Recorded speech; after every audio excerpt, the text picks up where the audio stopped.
Pairing Zoom. Okay. Webinar is now streaming live on Facebook. Very good. Hi, world. So here we go. So yeah, hi world. How's it going? So my name is Jeremy Johnson. I will be facilitating this session. What are you an empath? And so first, let me tell you a little bit about what we're doing here. We're collaborating with Evolve and Ascend, and we are Neura Learning. Neura is an online educational community dedicated to transformational learning, creating containers for immersive contemplation on the spiritual path and a deep dive opportunities for knowledge on subjects like meditation, personal transformation, healing, and spiritual growth. Most of all, we're a budding community of seekers and consciousness explorers. So tonight I am joined by David Savage and Henrietta Weeks. Henrietta is my colleague with Neura, and we've been creating this wonderful class with everybody with David. And let me give David's intro really quick for everybody. So David Savage is a professional empath who is singled out in The Guardian as a master of his craft. He is capable of emptying out his nervous system and tuning into people on command, absorbing their emotions fully and providing deep insight into their lives, and returning to himself safely, all thanks to the methods that he's going to be sharing with you a little bit during this session and during our actual class, our three-part class. He has performed empathic readings everywhere from art galleries to virtual reality to the middle of Times Square. And recently he taught how to thrive as an empath on Evolver Learning Lab to glowing reviews. And students reported that just by taking the class, they felt centered and empowered. David is a shaman by nature, and he doesn't just present information, he creates transformational experiences. And Henrietta and I myself, we can definitely vouch for that. So yeah, David will be joining us on March 7th, 11th, and 14th for a three-part online intensive school for empaths, where you'll learn everything you need to know about protecting yourself and unlocking your superpower. So I want to welcome you, David. Thanks for joining us on Evolve and Ascend in this Neura Learning collaborative live stream. Thank you, Jeremy. Thank you, Henrietta. I'm happy to be here. I'm a fan of Evolve and Ascend, and I'm excited about the class we're doing together. Wonderful. So why don't we start with the most elementary question? First of all, what exactly is an empath? That is a great question. And it tends to be a word that people use having a vague, intuitive understanding of it without actually a clear definition. I personally like the following definition. An empath is somebody who experiences the emotions of other people. That's my definition. I'm going to say that again. An empath is somebody who experiences the emotions of other people in his or her own body. For example, you walk into a room and you suddenly feel sad. You don't know why you feel sad. There doesn't seem to be a reason for you to feel sad. And then as you look around the room, you see that somebody else is sad. And now it makes sense. This is different than your emotions being triggered by somebody. So if you see somebody sad, that might make you feel anxious because you want to do something about their sadness. Or it might make you feel sad to see that somebody else is in pain. These are perfectly legitimate and common experiences, but that is not what I mean when I say you are an empath. An empath means that you are actually having the emotional experience of another human being. The process by which that emotion jumps from that person to you is totally unknown and mysterious. The fact that it does is totally real. That's my definition. I want to give a tip of the hat to other definitions that you'll encounter out there in the internet or popularly. A woman named Judith Orloff, who has written several books on empaths and who I respect and is a psychiatrist, she defines an empath as a sponge who absorbs the emotions, energies, and physical symptoms of others. So it's not just emotions, it's also energy, whatever we mean by that, and then physical symptoms. So you could be, let's call it a physical empath, where somebody is in physical pain and you start to feel that pain. That in scientific terms, is getting to be known. That's called mirror touch synesthesia, where you have a physical experience of somebody else's physical experience. So that bleeds into what an empath is. And then the last definition I want to offer is the original definition. And this definition comes by way of a 1956 short story called The Empath, which is the first ever use of the word empath. And in that story, an empath is like a telepath, except instead of it's with thoughts, it's with physical and emotional experiences. So somebody who has telepathy can tune into and hear another person's thoughts. Somebody who has telepathy can also instill thoughts in another. An empath is the same, except it's physical and emotional and sensorial. So they can feel what's going on in another, and they can also transmit what's going on to another. So there you have 3 definitions of an empath. Excellent. So what is the difference between, let's say, somebody who's a highly sensitive HSP and an empath? Is there a difference? Is there an overlap? Yeah, so there is a difference and there is an overlap. Unlike the word empath, a highly sensitive person has a definition that has come through psychology. So the word empath does not originate in psychology, it originates in science fiction. Highly sensitive person originates with a psychologist, Elaine, I forgot her name, and she's being very specific. A highly sensitive person is someone who has extremely sensitive nervous system and is easily overwhelmed by stimuli. There are many people who are both highly sensitive and empathic.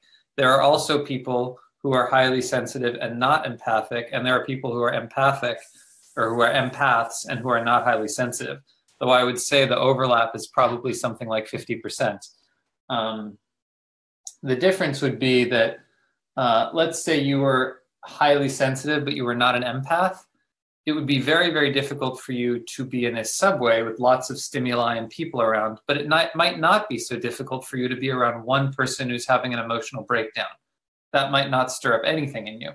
By contrast, if you were an empath, but you were not highly sensitive, it might be very, very difficult to be around somebody who's having an intense emotional experience. But in the subway, if it's relatively calm, your nervous system might be fine. I'm probably pretty far along on the empath scale, and I waver about whether or not I'm highly sensitive. If I'm highly sensitive, I'm certainly on the less sensitive side of highly sensitive. Does that make sense? Definitely. Yeah, I can definitely see some nuances there and distinctions. So how does somebody come to know? Because we're getting actually some comments in the Facebook thread right now. Some people are saying, yes, I'm an empath. And so how does somebody come to know? Because we're getting actually some comments in the Facebook sorry about thread right now. Some people are saying, yes, I'm an empath. 1 second. And so how does somebody come to know? Because we're getting actually... This is not possible. There we go. It's all good. Yeah, that's a weird thing about the live stream. Okay. Yeah. So yeah. Somebody, Josh. Hi, Josh. He's saying I'm an empath. Hi, Josh. An empath is a human not broken by the conditioning of a controlling system of dissatisfaction and dissociation. Interesting. I disagree with you, Josh. I think many empaths are broken. And I think many I think maybe the part I want to agree with the gist of what you're saying is that empathic abilities come online as you undo some of the brokenness of our culture that's come into our bodies. But I think most empaths are probably deeply pained and quite broken for the most part. More broken than most because they're so sensitive and what is going on emotionally in the field is so toxic. So maybe this is a good lead into the next question, and that is, how do you know that you're an empath? You have found yourself inexplicably overwhelmed in the presence of people having intense emotional experiences. That's one way. you find yourself drained in some like deep, like you're missing way after you've had several emotional encounters. Like something in you has been taken out of you. You're gone. Or that's on the kind of, let's call it the negative side of the spectrum. On the positive side of the spectrum, you have this deep knowing that you can't put your finger on as to what somebody needs emotionally. Oh, wow. Even you're aware that you're feeling, this might not even be in your head, but your body, you're feeling the anxiety of another person. And because you're having their anxiety in your own body, you just know intuitively what to do about it. You have an incredible gift for working with other people's emotions. I would say, I would imagine that most great teachers are empaths. Most great people-facing people, a lot of them, not all of them, a lot of them are empaths. You're also the one that, you tend to be the one that people want to tell their problems to, want help figuring out how to navigate emotional situations. And you might not know why they're always coming up to you. It just ends up being your role. You're probably an empath. Are empaths, are you born this way? Is this kind of like a gift that you're born with? Can this develop? Is there something that can happen in your life, like a traumatic experience, perhaps a spiritual awakening that can kind of catalyze becoming an empath, or is this something you're born with? My hunch is that 100% of human beings are born empaths, but we are still born on a spectrum. So some people are going to be naturally more sensitive to or more naturally absorb the experiences of others, and others are going to naturally less absorb the experience of others, and that tendency is inherent, inborn, genetic, no choice. I have black hair, that kind of thing, where you are naturally on the empathic spectrum. However, I think we are all 100% of us, unless we're raised in a tribe that cares, everyone else, our empathic abilities shrink. Our culture disincentivizes empathy, and parents don't have the tools to support empathic children. And so we learn that something is off in us and we shut down, or even if we're not mishandled as children, and who isn't, we don't necessarily get the tools or the training. Nobody's around to teach us what to do. And so in my case, and probably many other empaths, we absorb all this stuff and we just literally don't know what to do with it. If you have, for instance, a accounting problem, you know exactly who to go to in this world. And many, many, many people will be able to solve it for you. And almost everybody will be able to tell you who they know who can solve it.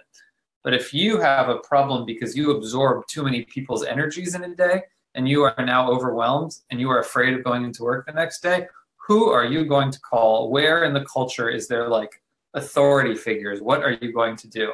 So there's just not a culture that empowers and teaches. So, okay, so we've kind of gone over what it means to be an empath, or how do you know that you're an empath? And I would love to hear from everybody listening on the live stream on Facebook, if you identify with being an empath and how you came to learn that you were. So maybe we can go into, you mentioned this a little earlier. Why are there empaths? What's going on with if we're all kind of born with this innate capacity? What is it about being an empath? I think, I don't know. Is this a kind of evolutionary mutation? Is this a sort of like the baseline for what humanity should be? So why are we here? The reason we are all, I believe, at bottom, maybe with the exception of a few sociopaths. But the reason why I think we are all at bottom, feeling or capable of feeling other people's feelings in our body, is because it's a way of connecting us with other people. So it's a kind of social glue. it's not dissimilar from our innate ability to read people's emotions on their face. If somebody's smiling, we all know that they're happy. Well, actually, no, because you could be smiling and be unhappy. You could be faking it. So the empath has this extra way of getting information, keeping us connected on a deeper level. Why I think some people like me, and probably like many of the people on this live stream, and like many of the people who will take this class, which I hope you'll sign up for, why I think there are people on the far end of the spectrum, is because we are meant to be in touch with the underlying reality of a given dynamic. We have the opportunity then to bring it up to the forefront and look at it with the kind of clarity that non-empaths wouldn't be able to have. And we also, if we have done enough work on ourselves and have enough support ourselves, can hold the emotional experience of others and allow it to pass through them if they cannot do that on their own. These, I think, are the two, probably of many reasons why this archetype of the empath exists. So maybe this is a good point to touch in on a little bit of the origin of the word, as we were doing before we got started, in terms of where did this come from in culture and when did it first originate? Because I know you love introducing this, and this is great too. I talked about it a little bit. That it originated in a 1956 short story called The Empath by a now relatively obscure Scottish novelist and short story writer named J.T. McIntosh. And you won't find it anywhere. I mean, you'll find it if you look for New Worlds Fiction number 50, and you buy it on Amazon or Aid Books. It certainly has never been republished in the modern age. The story, you won't find it online. Nobody's providing it. But here it is, The Empath. And it's as I mentioned, it's an iteration of the idea of a telepath.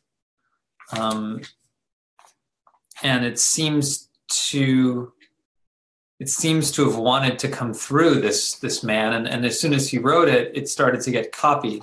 Other people started writing about empaths, and Star Trek picked it up and really popularized it 10 years later. It seems to have hit the mark. It's like science fiction doesn't tell us about the future.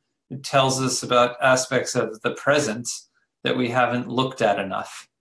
It brings attention to underlying themes. Now, the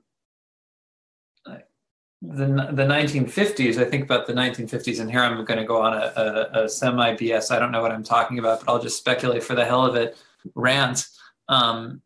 There seemed to be, at least in this country, like these two intense countervailing pressures. There was this huge pressure to conform, and we have this crystal clear vision of the ideal 1950s. And then the excitement was the beginning of allowing the undercurrents to emerge. It wasn't the 60s where things blew up. It was the Beat Generation. It was like, hey, like, let's pop through with change. How do we get there? What does it look like? I don't know. And in that period, culturally, that's when the empath as an idea emerges, somebody who can source what is really going on and bring it to the fore. But that's just me. That's just me doing some really amateur literary historical analysis that people who do that for a living can happily mock me for. No, I love that. I love that. And what you're doing is definitely a fascination of mine as well that we'll probably get more into during the class. But Jeffrey Kripal has written some great books about the connection between science fiction and the consciousness revolution and how they were really kind of intertwined at that cultural period. So I think you're really onto something. So we got a few questions. First, here we go. And everybody who's on the live stream, we're reading your questions, so we'll definitely be able to tie them in here, and you can definitely ask them to David as we go along. So first of all, Jessica, thanks so much for your comments here. She says, my mom taught me I was an empath because I've always been very sensitive and have a hard time watching the news. I also can't be around negativity or I will have anxiety. So that's kind of an interesting question, I guess, kind of answering how do you know, or how did you know that you were an empath? Is that a phenomenon too? Just not being able to deal with the kind of 24-hour newsreel of just, alarm bells going on, constantly. It depends. It depends. I don't know, and it's hard. I don't own the word empath, and it's people attach to it because it can mean something like highly sensitive to intense experiences, and that's a totally legitimate use of the word. I don't mind. As I think about it, it's like you're watching the news, and there's this toxic like stuff coming at you, and then you gotta go like this, you gotta push it away. I think that sounds like a fine use of the word empath to me. It's like I'm absorbing something. Then if I look at people who are filled with hatred, I start to recoil. I feel that. So we've got a good question, and I think this is the next logical one. How do you protect yourself as an empath? Well, that's a great question, and I will give you some really quick tips. I will say that this is a very deep question with lots of layers to it, and this is exactly why we are doing the course, is to cover this and to give you everything I know about it and to keep pointing you in directions that will be helpful. I'm just going to give you my top 3 of many. First and most important way to protect yourself as an empath is to remove yourself physically from spaces where you feel overwhelmed by other people's experiences. It's so obvious, but actually people don't do it. So if you're like, I can't deal, that's a very legitimate experience. Remove yourself from the situation and recover and take time. That's number 1. Number 2 is to imagine a bubble around yourself. You can literally close your eyes and you can visualize, as I'm doing at this very moment, kind of force field or bubble. And you can give that bubble through practice whatever qualities you want. So I can say to this bubble, I want nothing of anybody else to come through. And you'll feel something harden in yourself and you'll feel protected in there. Some things may still come through, but my hunch is for most people, much, much less will come through. And the more you do it, less and less will come through. And let's see, the third thing I want to say is that it's really good to practice different techniques and try stuff out. So what works for me, I've noticed just empirically, doesn't work for other people. And that's totally cool. It's like we're different strokes for different folks. Even different empaths can have 2 vastly different ways of protecting themselves. So I would totally recommend Googling, how do I protect myself as an empath? You will find lots of different techniques. If one resonates for you, it's resonating because it probably would work. Give it a try. And take my class. Yes. Actually, that's one of the topics of our class sessions. It's protection and creating healthy boundaries and learning to work like that. So yeah, Paul is mentioning on Facebook, I push out a force field bubble from my belly and encapsulate my whole body. Works good. Cool, Paul. And PA is mentioning that, okay, so he's sharing a little story here. I fell down through a second floor, head down when I was around 10. I saw my life flash before me. Once I opened my eyes and saw I was alive and hanging on my left leg on a clothesline. Since then, I absorbed a lot of energy and vibration. Many times while I drive, I go pass under a street light pole, will turn off. And then since the incident, I've started to have visions, started to see colors, and that's when I discovered the aura. So yeah, that's that was part of my question earlier. Can experiences like that kind of open you? Apparently the answer is yes. Yeah. That's for sure. And yeah, please, everyone, keep sharing with us your stories, your questions. Yes, I love questions. I want to hear more questions. Yes. So chime in on the Facebook page. And while we're waiting, perhaps this is a good time to ask, what would be a good way if you are not an empath, or if you know an empath, how do you work with them? How do you give them the space? If a boyfriend, a girlfriend, a close friend, how do you work with the empath and empathize with what they're experiencing? So empaths, I have noticed, and this goes for myself too, are not good at expressing their limits or boundaries. We are not good at expressing our limits or boundaries because our emotional well-being is so frequently tied up with the emotional well-being of another that we naturally incline toward regulating other people's emotions, even at the risk of our own life essence. So you will likely discover, if you are in a relationship with an empath, that they are shutting down unpredictably, that they are having reactions to what's going on that you can't make sense of. This might be extremely frustrating, and it might contradict what it is they say. They might say, oh, I want to go out, and then their whole body is screaming, I don't want to go out. So your job, should you choose to accept it, if you are in a loving relationship with an empath, is to pay really, really, really close attention to when they start to waver or shut down or get overwhelmed, and to help them articulate those moments better to you so that you guys are working together around their unspoken boundaries. And as you collectively get better at feeling out where those boundaries are and respecting those boundaries, you will find that the empath has so much more to give. So much more to give. Great answer. Thank you. So we've got a couple more questions now.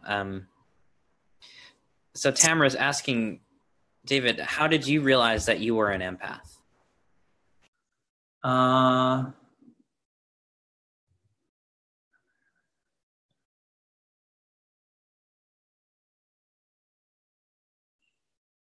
I don't know when I actually realized it. I don't know when I started to use that word. I will, however, answer it by saying that plant medicine, in particular ayahuasca, was my initiation into this, into what it is to be an empath. I may have already known it on some level when I started taking ayahuasca, but the ayahuasca showed me the degree to which I was carrying other people's emotions in my body. And she taught me how to embrace that truth and then work with other people's emotions.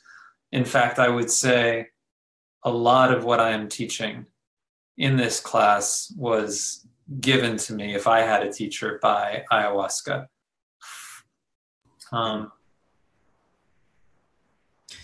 So Jennifer was asking about, because this comes up quite a lot, the empath and narcissist connection, gosh, the relationship between being an empath and empaths and narcissists, because there's a kind of, like you said, empaths don't often ask or are good at setting their boundaries, right? So maybe, and I've seen a few articles recently. So why? Okay, two things about the empath and narcissist. One, a lot of what is generating the interest in empaths and narcissists online is a lot of anger at men who don't take into account women's needs. And that turns into the story of, I'm an empath, i.e. I am good, and he's a narcissist, i.e. he is bad. And it's a way for women who have not yet learned how to work with their own vulnerability and set limits to externalize their frustration out in the culture with these loaded terms. Felt nice to say. Okay, that said, there also is a vein of truth if we can remove the judgment. And the truth is that empaths tend to have an endless need to give, and narcissists tend to have an endless need to take. The problem is that the word empath is more neutral, if not positive, and the word narcissist is super, super negative. So this is not a very balanced equation. What's really going on underneath all this is, in the empath thing, is that somebody who has a compulsive need to give and who has not yet figured out how to take care of themselves is surrendering themselves to somebody who has a compulsive need to take and who has not yet figured out how to give. And so they are meeting each other in a perfectly equal but unhealthy dynamic. Fascinating. Yeah, there's some folks agreeing in the chat here. Interesting.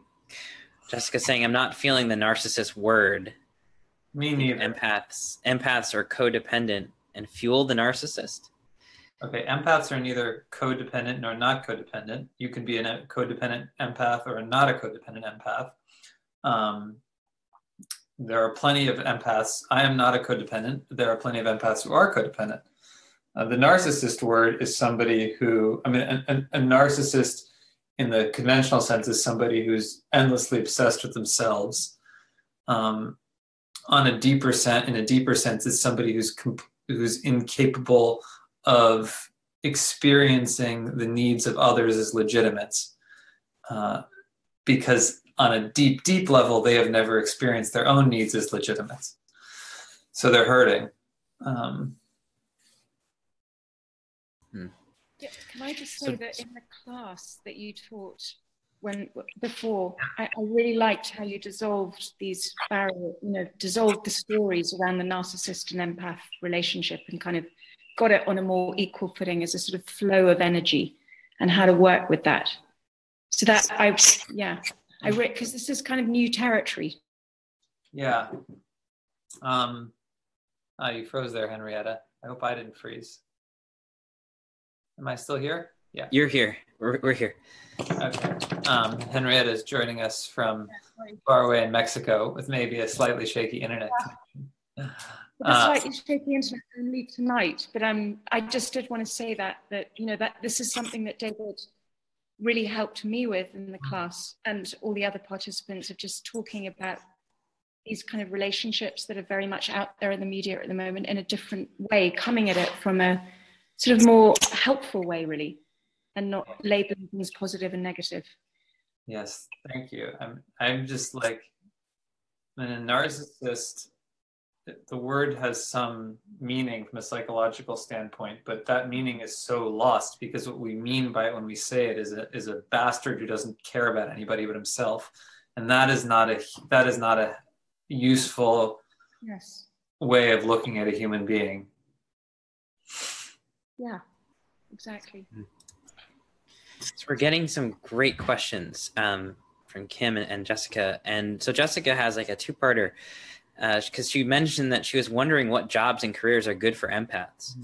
She says, I feel like the jobs I should be in, like public service, have me needing to unwind for more than 3 hours after I get home from work. And I know, David, you're going to go over during our class some techniques to really help you work with that. But it's a great question. What do you do if you're an empath? How do you work? Okay, so this thought was coming up in your question. Thank you for that question. In the ideal world we don't live in, we honor the empath's need to reset in the careers that they are most inclined to. So if you're a teacher, and you're a great teacher because you are so in tune with the class, wouldn't it be nice if you got 45 minutes off between classes every time and somebody thought like that? If you're a really great therapist, partly because you know how to tune in, can you learn to make the space? Or have you been through so many different dynamics that you didn't choose to be in without anyone giving a crap about your energy, that you're now all drained.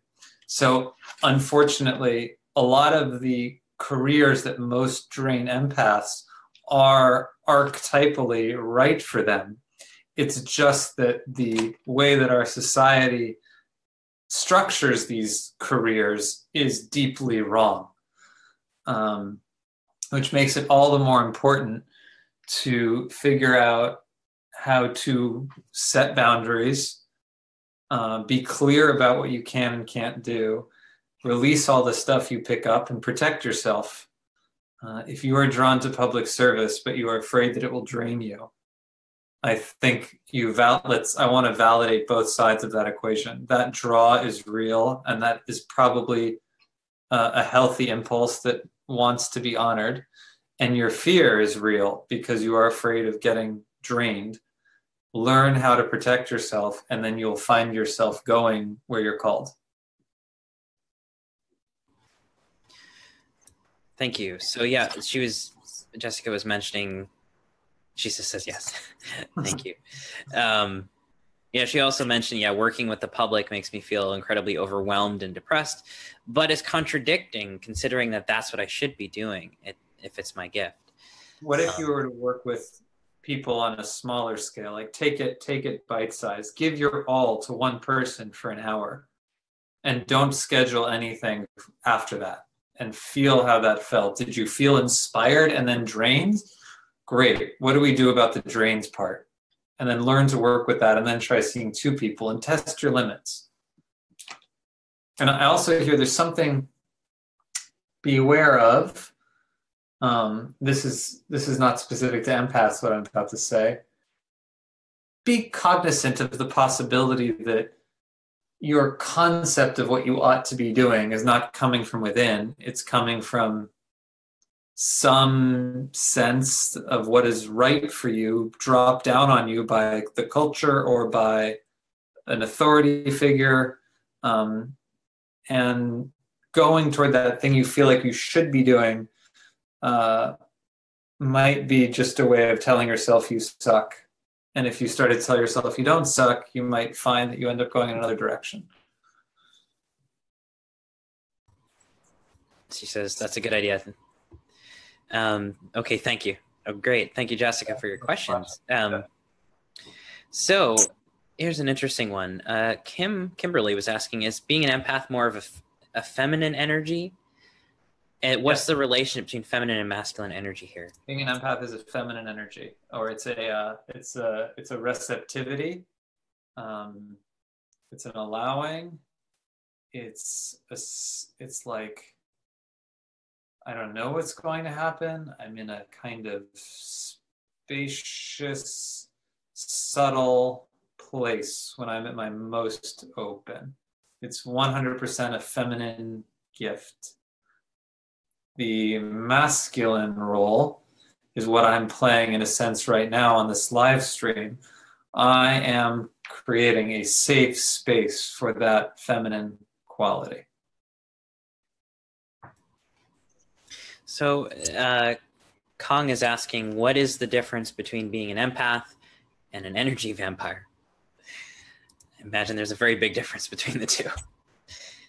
An energy vampire, well, first of all, these social media words that pop up, like the narcissism and energy vampire, they can't be used as words in the way that we can use the word empath as a word, because energy vampire means immediately someone who is a terrible person draining you of your life force.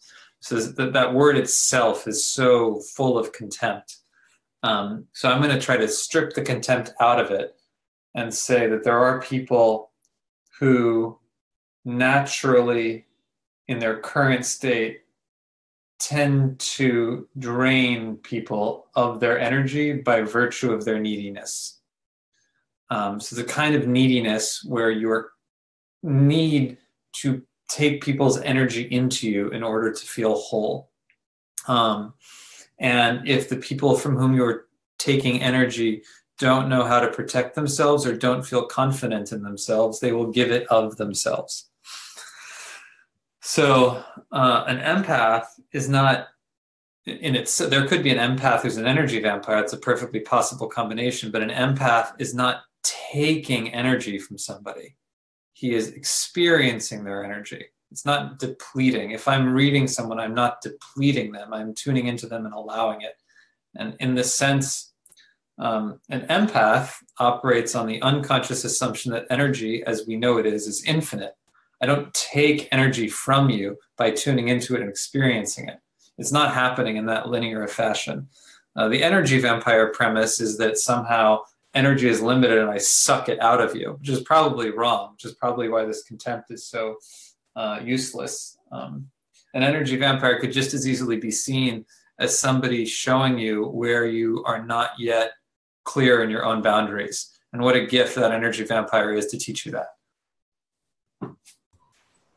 Great answer. Yeah, and it's very important to kind of break down these social media words. I love how you framed it that way, because they're just buzzwords that kind of get tossed around. But what does that really mean? It means that guy sucks because after I hung out with him, I felt weak. That's what it means. Mm-hmm. Okay, so let's see. And folks, we're taking questions from the Facebook page. So if you've got one. Oh, okay. So here we go. Yeah, please keep your questions coming in. We've still got a little bit of time here. We'd love to hear from you and what you think of this. Are you an empath? Do you feel like you, how did you learn you were an empath? And of course, we're talking about our class, which is coming up on March 7th, 11th, and 14th.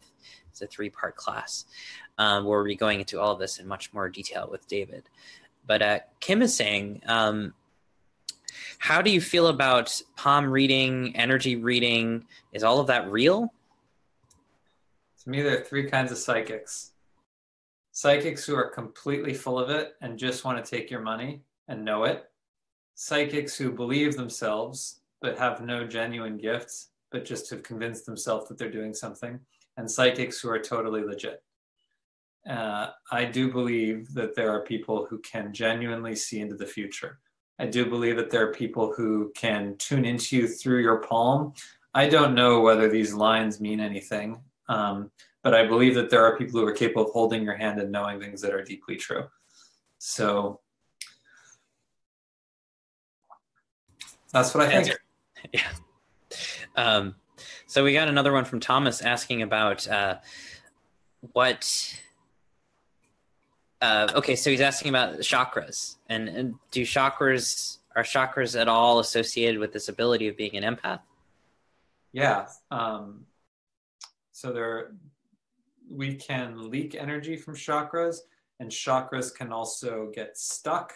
Chakras can attract energy that isn't ours. So if you have a dysfunctional sexual relationship, you can't, that like your second chakra can then be blocked with the energy of the person with whom you've had that relationship. And as you clear it, you might literally feel a release from that place. Your heart, I mean, you can look at, like if a relationship is still weighing you down, part of this could like, let's say you break up with somebody, but that relationship is preventing you from reconnecting. Part of that could certainly be a broken heart in the conventional sense, like you are hurting and you are grieving. But also part of it could be that some of their energy is still here and you need to cut the cord and release it. And it's literally, I believe if we could look at it enough, we would see their energy literally on your heart.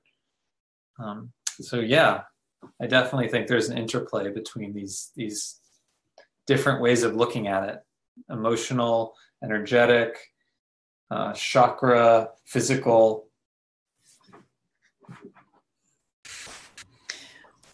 And yeah, that's a follow-up from Kong too. He's asking, why do you believe visual protection techniques work? Love that question. Never been asked.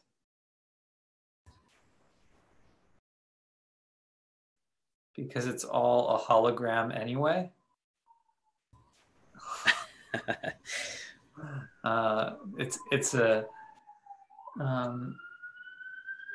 everything is ultimately information. Not in necessarily the sense of ones and zeros. I think information at its core is something much more beautiful and magical than binary. But the reason that it works is because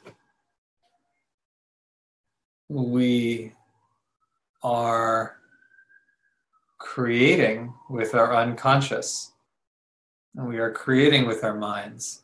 Not in the secret sense of if I envision a Lamborghini, it will come to me, but on a much subtler, energetic sense that these visualizations make clearer to us. Yeah, we got another question on visualization. That question more so I can come up with a better answer, because I really like that one. Yes, Kim is asking about white light. Do you use white light at all in your visualizations? Yeah, sometimes I call in a white light to protect myself, or sometimes even like the divine white light of God, I'll even say. And I will see a white mist quality over my whole body, and it feels very protective, and it works very well for a lot of people. It does work for me. Excellent. So maybe we can mention here too, we're going to be having a class next month for anybody joining us. Right now, we're talking about what being an empath means, exploring if you are an empath. And so maybe we can go over a little bit of our sessions for next month, right? So we have 3 sessions. What are the kinds of things students should expect if they sign up? What will they be learning? Yeah, first I'm going to really go into much greater detail about how do you know if you're an empath, what is an empath. I'm going to trace the origin of the word, which is really empowering. I found it really empowering. I hadn't read anywhere that the word originated in this sci-fi book. And I've now done the work of not just reading this sci-fi book, but reading a bunch of subsequent articles and sci-fi stories around empaths. So I'm really rooted in this word, and it's empowering to know where it comes from as I go out with it. And then we'll also be covering all the ways that work really well for me about how to protect myself, and all the ways that are out there that I found that I see how they work, or they sometimes work for me, that I'll bring up. We'll be doing it experientially. I won't just be talking about it. We'll be playing with it, learning from it, sharing. For instance, one technique I don't do very much of, but keeps coming up, is using animals to cleanse yourself. People, empaths, not me, but many empaths find that if they spend time with a loving dog, they are naturally cleansed. So we'll be sourcing ideas like this from the internet and from other people in the class. And I guarantee you that one of these things will change your life. One of these things will make you go, oh, okay, this really works for me. And you'll also find that by creating a space for empaths to learn and grow, you will just start knowing things. Like, we are opening the portal here, and ideas will just drop down, or more likely they'll just come up from your body and be like, oh, I was waiting to tell you. Thank you for showing up to a place where it was acceptable. And then we'll be covering expansion, not just protection. What really lights me up is what to do about it when you've got a handle on it. And I'll explain and demonstrate how I go about reading people, how I open myself up, tune into people, allow their whole system to come into mine, and then how I express what it is I'm feeling they're feeling. How to use that in a responsible way, and how to have fun with it too, not to take it too seriously. Growth happens much slower if you take it seriously, and happens much more joyfully if you take it fun. So I like to have fun with it and play with it. And what else? We'll be talking about empaths and the professional world and the real world, and empaths in the political world, how to navigate this world and what we're all doing here. And I think what the class is what I've discovered through the last class, what this class is ultimately about, is about community. And that's what the company you guys are doing is about. It's about community. I'm a good teacher, and I really love teaching, and I've learned a lot of stuff that I really want to explain.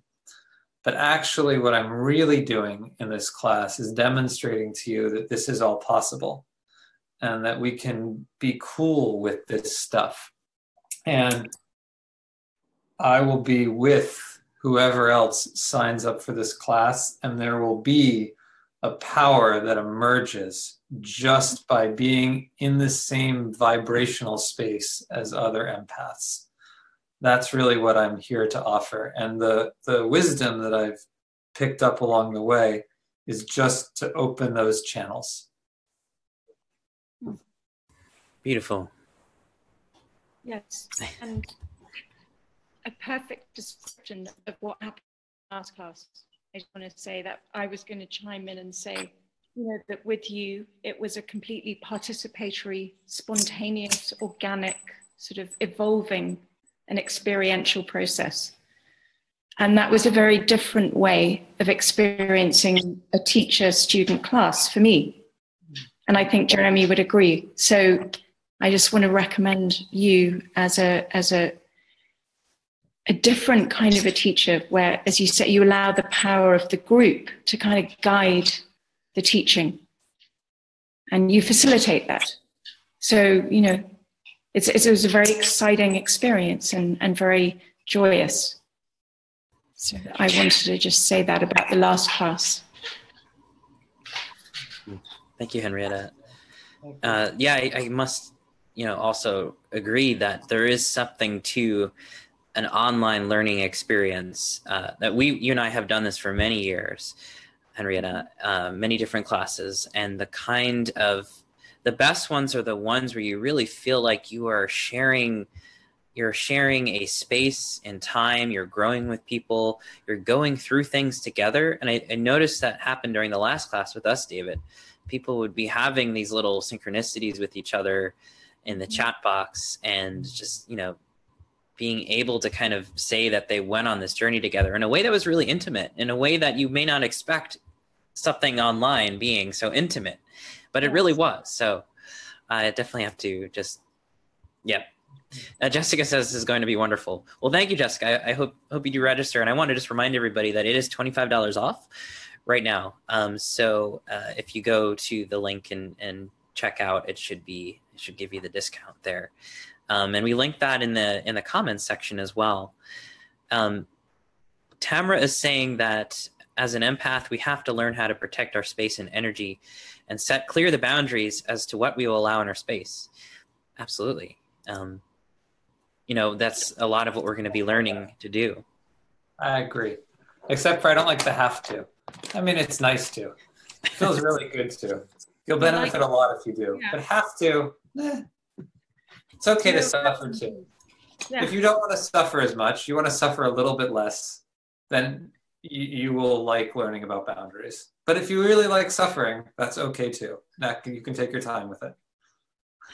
I like how you're very specific with your language, David. It's good. It's helpful because we can use words more discerningly. Like, oh yeah, I don't have to do anything. I can just allow what happens to happen. I picked up on that very much in the last class. Thank you. Yeah, I'm militant against taking this, how do I say this, like Americanized work ethic thinking. Yes, me too. Into the world of spiritual growth. I don't like the idea that we always have to get better. And I don't think that makes us better as fast as being okay with where we are. So I think it would be healthier to accept where we are in all of our seeming deficiencies than to try really hard to go to the next place.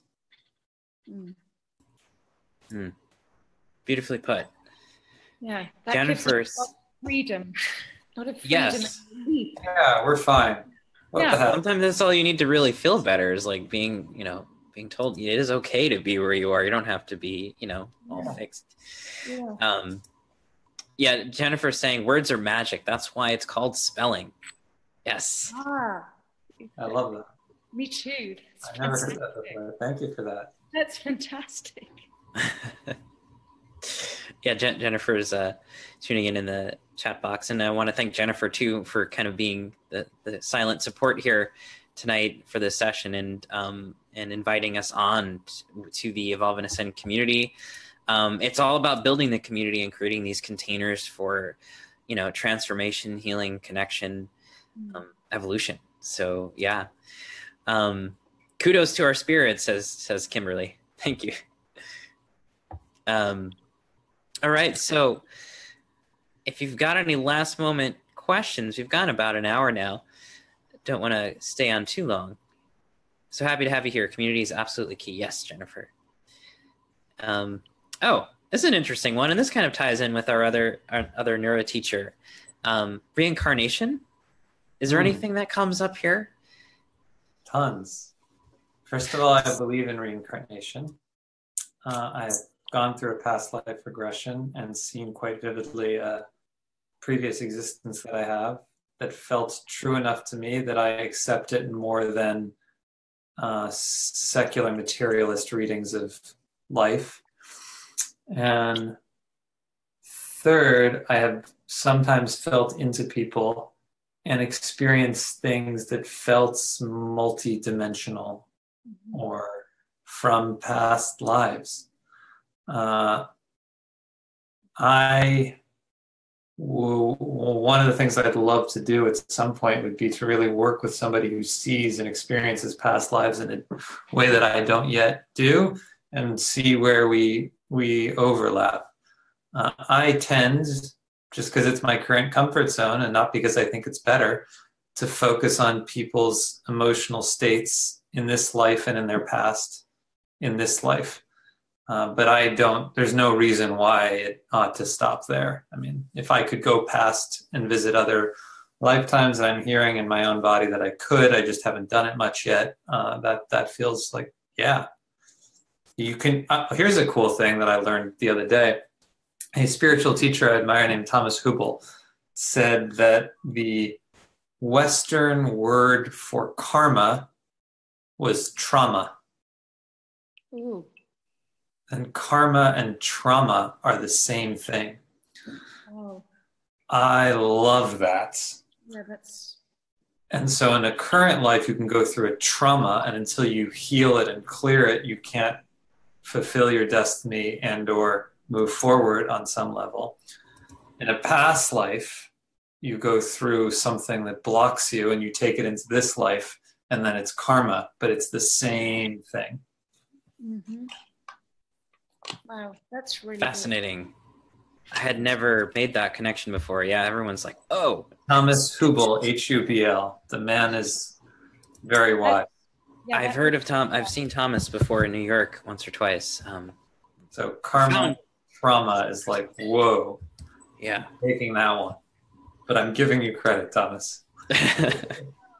And I want to also plug Jennifer Sodini's mentioning that Daniel Ryan and you should do a dialogue. Because are you familiar with Daniel Ryan? I'm not, but I would love to take Jennifer. I would love to play with people who are fluent in other aspects. Oh, yeah. We're going to be back. That would be very, very interesting to see you talk. We're going to be back for more dialogues. There's just so many wonderful people we need to put in the same virtual room together. But yeah, Daniel Ryan is one of our neuro teachers too, and he did a live stream with us about a month or two ago about past life regression. We're going to have another one of those next month as well. So we're going to have to get everybody together. I would love this. I mean, and I would love to see if I could tune into somebody's past life and how that would match with somebody else's vision. And one thing I'm teaching, again by osmosis, although I'll articulate it now, is just a willingness to be wrong and screw up and play around and offer my talents as they are for whatever shows up, and just like, oh, that didn't work. Okay. Mm-hmm. Mm-hmm. We're all experimenting. Yes. So here's, I think, one more question we've got. How does this all relate to archetypes? Do you believe in archetypes? I want to ask what you mean by archetypes. They're in the sense of the trickster or the the priestess or the emperor or the magician, I really do relate to these archetypes. The shaman is an archetype, and I think it can be useful to understand people in the context of an archetype. People have a predominant archetype. Like, there's a warrior in me somewhere, and I feel him come alive sometimes, but that is not my primary archetype. Would you want me to lead you into battle? Maybe not. But would you trust me if you were having a breakdown emotionally and you wanted guidance? You probably would. That's the shamanic archetype that you're seeing in me just intuitively. So another thing to say about archetypes is when I tune really, really deeply into people, I come across this core quality, this natural way energy and emotions want to flow in their system where it completely unblocked. These core inner lives that's like at the center of people does not map clearly onto these other archetypes as like the trickster. They feel more like you're somebody who is at your best when you are doing 50 different things and bouncing all over and extremely high energy and really playful. That is a personality type on a really, really deep level. The person as they're sitting in front of me might not look anything like that, but when I tune into them, I see that. And when I describe people in that way, there's almost always this feeling of deep recognition, like, they can relax. So like as I tune really into myself, I have a very calm, still, centered, like, that's me. And that's like what I'm here to do. And I can come back to that place the more I heal myself and the more natural it is. That is not everyone. Some people are going around with this incredible sense of wonder, like, oh my God, this is amazing. And their gift is to show people what is wonderful and to keep us alive to that wonder. And other people are light and fun and playful, and their gift is to bring that light and fun and play into the world. That's not what I'm doing here on some deep level, and I don't think we have a choice about who we are at that level. I think what we do have a choice about is how we do the work to come back to ourselves. Wonderful. So I think those are, yeah, Kim saying I must sleep. Good night. So thank you, Kim, and thank you everybody. I think that's the end.